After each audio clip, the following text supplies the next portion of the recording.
Lives of the Presidents Told in Words of One Syllable, by Jean S. Remy. Chapter 10. John Tyler. As a boy, the life of John Tyler was much the same as that of the boys of today. He was born on March 29th, 1790, in Charles City, Virginia, at a time when the whole land was at peace. No talk of the red men came to his young ears, and no fear fell like a dark cloud over the fun and play of his boyhood. He was the son of a man who had for friends the great men of his day. Washington and Benjamin Harrison were warm, close friends of old John Tyler, and he was at one time governor of Virginia. Young John was sent to school when he was a very small boy, and, though he was fond of sports and games, he kept hard at work at his books, and won a high place at school. He was a mere boy when he could enter William and Mary College, and he left in 1806 at the head of his class. He at once took up law with his father, and soon showed the good stuff of which he was made. Clear and quick was his mind, swift to think and feel, and his words came as fast as his thoughts. He rose with great, quick strides towards the first place in the land.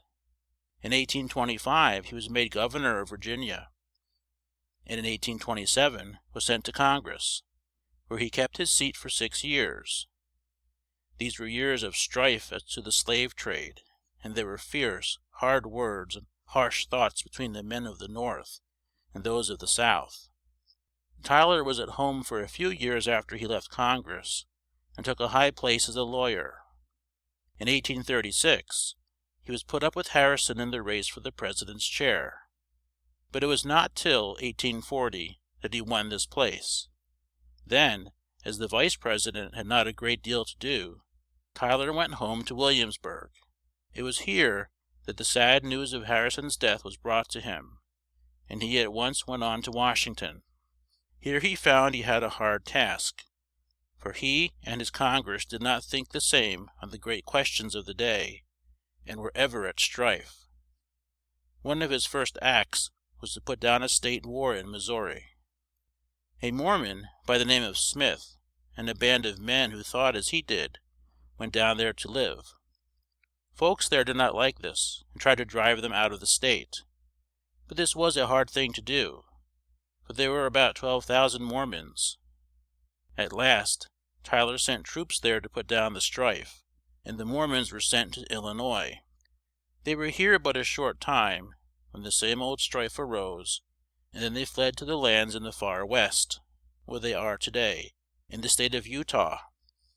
War broke out in Texas, while Tyler was in the chair, and after fierce fights between the Texans and Mexicans, the Texans won, and were at the head of the state.